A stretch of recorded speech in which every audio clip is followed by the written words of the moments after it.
Before I get to the IRS alignment procedure, I want to explain briefly what is the IRS alignment in a layman term without getting too technical. So the IRS alignment is simply the process that the inertial reference system, or IRS for short, that uses to figure out both the airplane attitude and position. During this process, the IRS uses the Earth rotation and gravity. Gravity is used to determine the initial airplane attitude, while the Earth rotation is used to determine true north and airplane position. During the IRS alignment, the airplane must not move to ensure that the Earth rotation is the only movement detected by the IRS sensors. This process can take 5 minutes up to 17 minutes dependent on the latitude at which the airplane is sitting. Let's see now how to perform an IRS alignment for the PMDG 737. Since the IRS requires a constant AC power source for their normal operation, first we need to have our electrical system established. As you can see, for instance, I'm using the APU. And the second thing we want to check before we initiate the IRS alignment is that the airplane is static or stationary. So the engines must be off, and we can hold the aircraft ground position by applying the parking brake or the wheel chocks using the FS actions, as you can see here. Finally, we can start the IRS alignment by going to the aft portion of the overhead panel where the IRS mode selector unit is located.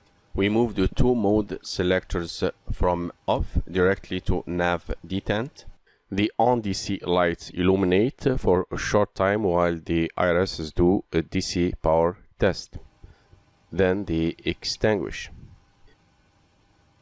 The align lights illuminate to indicate that the alignment process has started.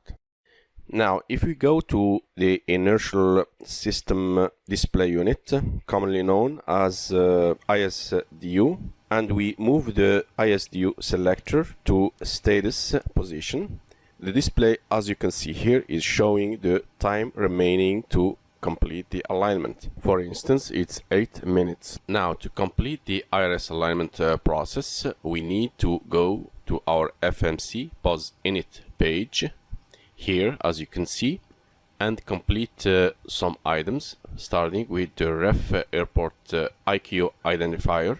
Using my alphanumeric keys, I enter CYQM, my reference airport for today, as you can see here in the scratch pad. Then I transfer this data to ref airport line select using my line select key.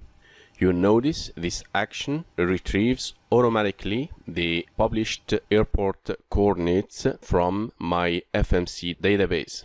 And if we are sitting at the gate, we can enter the gate number here.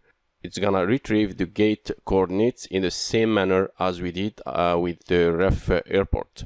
Now, so far, the IRS's computers are waiting for us to give them the current airplane position coordinates in order to complete the alignment. We have the last position coordinates and the airport coordinates that we can use, but usually we prefer to use the most accurate one. The most accurate position normally you use is the GPS coordinates.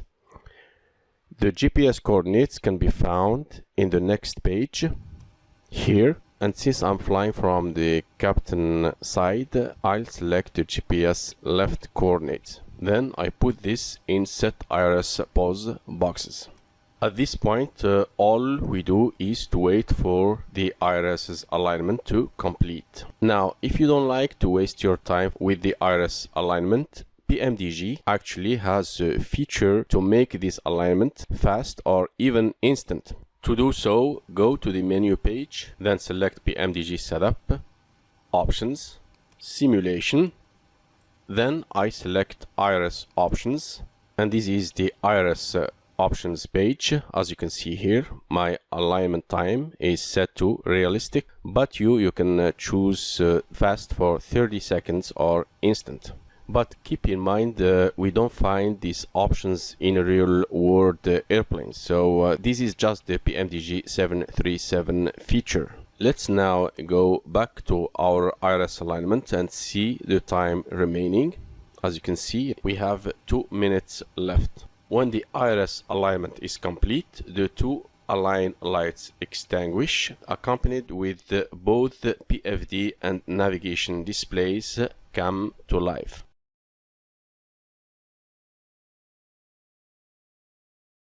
We normally start our CDO PREFLIGHT with ident page.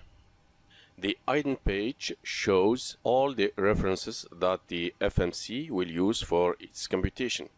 So basically all we do here in this page is to check a few items to make sure that they match what we are looking for. These items we want to check are the airplane model, engine rating, navigation database, and the operating program. To do this verification, I need to have something confirming what the ident page is showing. And this is the PDF document I'm gonna use for this verification. It's called Operational Flight Plan, generated by simbrief.com virtual dispatch, and you can have this for free. Now, if I open this document, you will see here in the first page, I got the airplane model and engine type and rating. For the airplane model, I got Boeing 737-800, and for the engine rating, I have this annotation 26, which is 26,300 pound force. Now, if I go back to my CDO ident page, here my airplane model is 737-800, which is correct. In addition, I have WL, which stands for winglet. I can check this visually. As you can see, my airplane has a winglet. For the engine rating, I have here 26K, which stands for 26,000 pound force.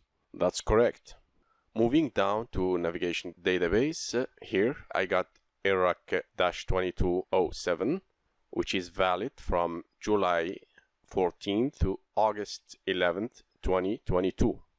According to my document, today we are 26th July 2022, which falls in the current active IRAC cycle date range. That's checked. And finally, if I'm concerned with the operating program, I can go to the PMDG software designer server and check for the updates. Otherwise, just leave it as it is. It's not a big deal. Since I've already put my departure airport identifier in POS Init page here below reference airport header, FMC will copy that automatically to my scratch pad as I select the route page, as you can see here. Now I can put this on the origin line select to initiate the route page. To complete this first page, let me first show you the items I'm gonna use to do so. As usual, I'm gonna use my operational flight plan generated by SimBrief. If I open this in the first page, here I got my departure and destination airport informations from CYQM to CYUL, and my ATC call sign is FSS 777. I've already put my origin airport here, CYQM. Now I'm gonna put the destination airport CYUL and put it here in the destination boxes. Moving to flight number line select, I'm gonna put my ATC call sign, and if you remember, it was FSS 777. My departure runway is 24. I put it here in the runway line select. Now, to create my flight plan, I can either do that manually, as I'm gonna show you now, or automatically by using company route line select, as you can see here, which I'm gonna show you later. Going back to my document and looking for my routing in the page 2. Here is my routing, so I'm gonna copy this exactly as it is to my FMC route page. First, I'll select next page to take me to the second page where via2 format is featured. Let's start with the first leg, which is from CYQM runway 24 direct to YQM. Now, normally we start with via line select, where we put first the via identifier, then we put the waypoint. But in this case, for direct, we don't need to put direct in via line select, since the FMC will put it automatically for us. I'm gonna put YQM into line select, and you can see via direct is set automatically by the FMC. After YQM, I got the airway Q951. I put it here in the via line select to EatPacks. Now, when you see waypoint is followed by an airway, we can simply enter the airway here, and the FMC will figure out the airway's intersection waypoint. For instance, you can see if I put Q864 airway in a via line select here, you can see that the FMC will put EatPacks here in waypoint boxes for the previous segment. Then via Q864 to BMEC, then direct to Mazdu. After Mazdu, I got here Ambri 1 standard arrival, so it's the appropriate time to go to departure arrival page. Then I select departure for CYQM. The runway 24 is being selected already during the route initialization. And for the standard instrument departure, I select CYQM 5. Now I select index to go back to departure arrival index page. I select arrival for my destination airport CYUL. From my stars list, I look for Ambri 1, which is my standard arrival for today. Ambri 1, here it is. And since my expected landing runway is 24 right, I'll select Ambri 1 24 right. It gives me a list of transition waypoints. I'll select Mazdu. Then from the approaches list, I'll select ILS 24 right. At this point, my route is being built. I can now review my flight plan to ensure it complies with my operational flight plan routing. After a satisfactory check, I can activate, then execute to make my flight plan active. And you can see active route appears on the top of the route page to confirm that my flight plan is active. Now, after the route activation, if I go back to the first page, you can see here in this area below the dashed line, a few prompt items came into view. And if you remember, when I started the route initialization in this page, this area or section was blank. First, I got save prompt, which I'm gonna use to save my flight plan for future uses. Then execute to confirm the action. And you can see CYQM, CYUL is edited in the company route line select in a origin destination format to confirm that my flight plan is being stored. Now, to recall this from the company route database, there is a different format which I'm gonna show you later. Now, to complete the route setup, I need to add the alternate destination airport information, which is mentioned in the first page of the operational flight plan. As you can see here, CYOW. I'm gonna put this here in the alternate line select. And this is pretty much the steps we follow for the route setup. So far I showed you how to build a flight plan or how to complete route pages manually. Let me now show you the two methods you can use for a quick route setup. The first method is using the FMC stored route, and the second method is using the SimBrief downloader. Let me start with the first one. Now, if you want to fly the same route which has been saved in a previous flight, and if you remember, I showed you already earlier in this video how to save a route using the save prompt. When we save a route from a given origin to a given destination for the first time, FMC will give a company route in an origin destination format with a sequence number starting from 001. You can see here my route page 2 is empty, which means I didn't enter a flight plan yet. Now, to enter a flight plan automatically using a saved route or a saved flight plan, in the first page, I need to put my company route name, which is, for instance, CYQM CYUL 001, here in the company route line select. Now, if I go to the second route page, you can see here my flight plan is being built automatically by the FMC company route function. Now, I'm gonna show you the second method using the SimBrief downloader. First, you need to download and install the SimBrief downloader, which you can find in the SimBrief website dispatch page. Then click on Download FMS icon. Then finally, click on Download to download the SimBrief downloader. Then install it. Once you have installed the SimBrief downloader, now you can use this application to store any flight plan that you have created with SimBrief dispatch to your FMS flight plan. Let me show you how to do that. Once you have created your flight plan with the SimBrief, open the SimBrief downloader. Then you'll get this window opened.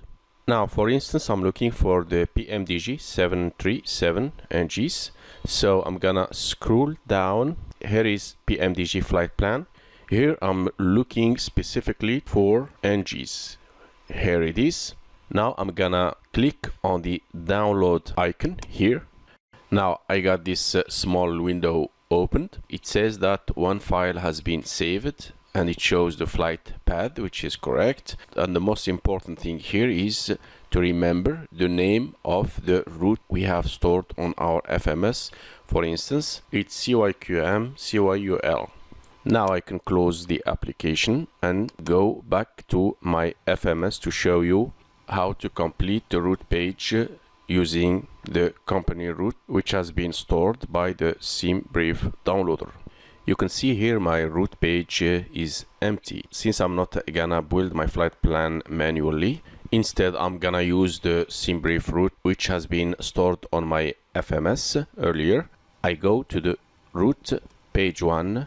Here on the company route, I'm gonna put, if you remember, the name of my route, which is CYQM CYUL here in the dashed line select.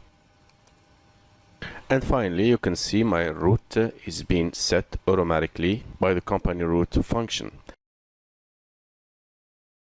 Now, following the FMC PREFLIGHT sequence, in today's video I'm gonna cover the perf init page or the performance initialization page. Now, before I can do anything in this page, first I need to complete the airplane loading, including both the fuel and payload as planned by the SimBrief dispatch. This action is accomplished by going to the menu page and selecting FS Actions.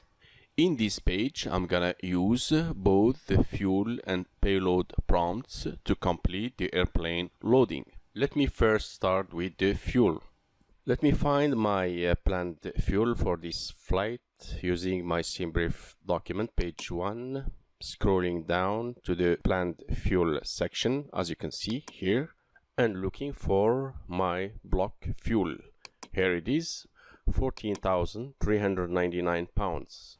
I'll round it to 14,400 pounds. Then I'll put this in the total line select. Now the fuel loading is done. I'll select return to go back to the FS Actions page and complete the payload.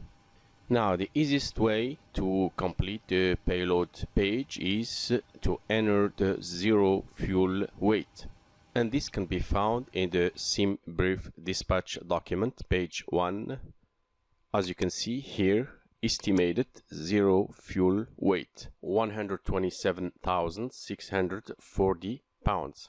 Then I need to put this in thousands of units. Here is zero fuel weight line select. So it's gonna be 127.6.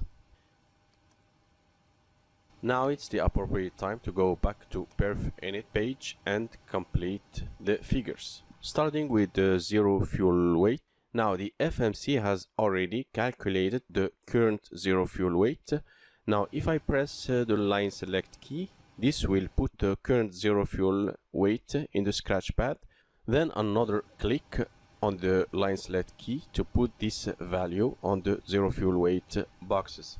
Now to complete the other data inputs, I need to go back to my document and find the required figures. Starting with the cost index 28, average wind 253/042, the planned cruising altitude is flight level 300.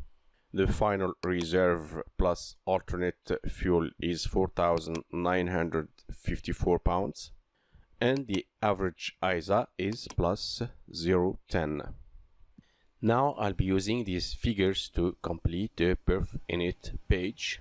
Starting with reserves, I'll put in thousands of units, 5.0 in the reserves boxes. My cost index is 28. My cruise altitude is flight level 300. The average cruise wind is 253/42.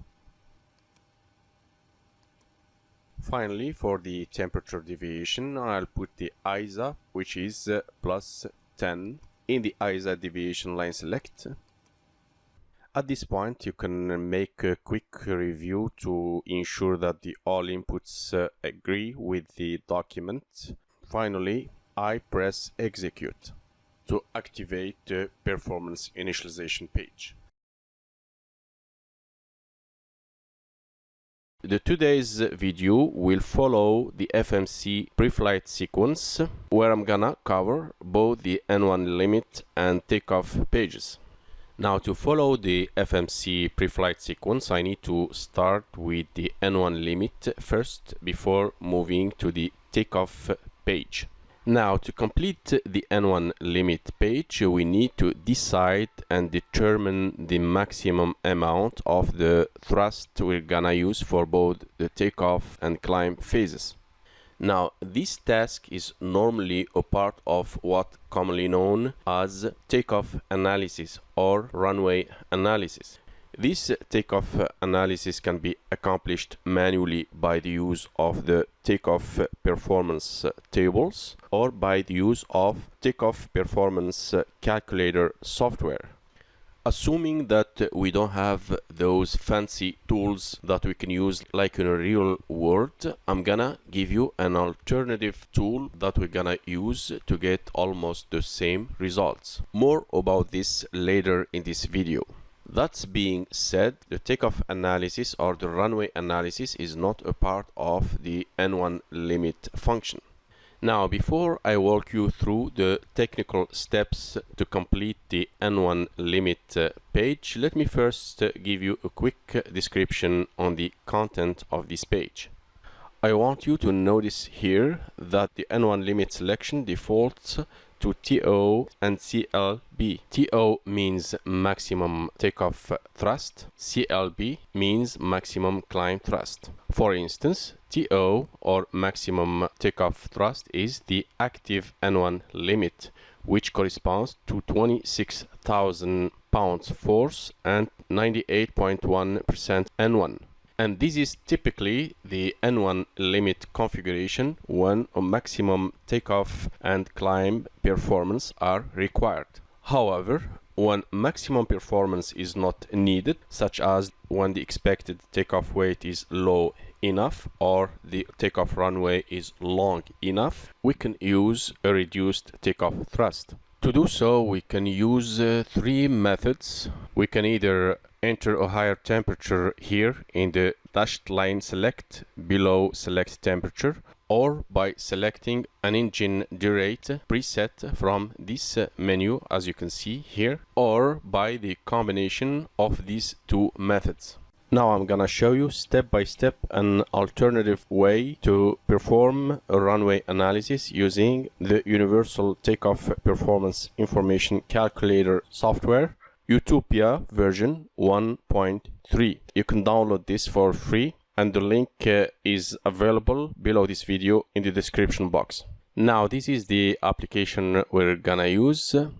Double click on the icon to open the Utopia version 1.3 window, as you can see here, and it's a very intuitive interface. The very first thing to do here is to select the correct airplane from the aircraft's menu. For instance, I'm gonna select PMDG 737-800. Then I'm gonna simply complete these three fields by entering the required data, which will be used to determine the takeoff flaps and the available derate. Starting with the ICAO code, I'll put CYQM. My departure runway is 24. Moving to weather data section, the current ambient temperature is 15 degrees Celsius. QNH is 29.92. The surface wind is from 230 at 5. Moving to aircraft data section, check this box if the engine anti-ice will be on. For instance, I'm not gonna use it. For the weight units, I'm gonna select pounds. Finally, I need to put the estimated takeoff weight here in this box. The estimated takeoff weight can be found in the page 1 of the SimBrief dispatch document right here, TOW, or takeoff weight. Estimated takeoff weight is 141,539 pounds. Then I'm gonna put this here in the takeoff weight box. Now click on the arrow to open the drop-down menu for the engine derate, as you can see here. Now we usually use a full rated engine, but on contaminated runways another derate may be much better.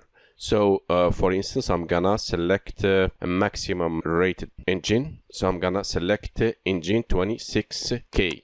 Now I need to select a method of calculation from this drop-down menu. Any method you can use, it will work. However, I always prefer optimum climb. What optimum climb does, it will find the lowest flap setting it can use and gives the highest assumed temperature for that setting. After selecting the calculation method, finally I click on Get Takeoff Performance Data to calculate the flap and derate. And you can see here it gives me flap 5 with 70 degrees Celsius assumed temperature. Going back to my N1 limit page, my full thrust is already selected and active by default. Now I'm gonna put my assumed temperature 70 degrees Celsius below selected temperature in the dashed line. All set for the N1 limit page. Now I'll move to the takeoff page. For the flaps I'll put 5. Then I bring the computed CG to Scratchpad and put it in the CG line select. Finally I confirm my takeoff speeds. And that's all for today's video. See you in the next tutorial.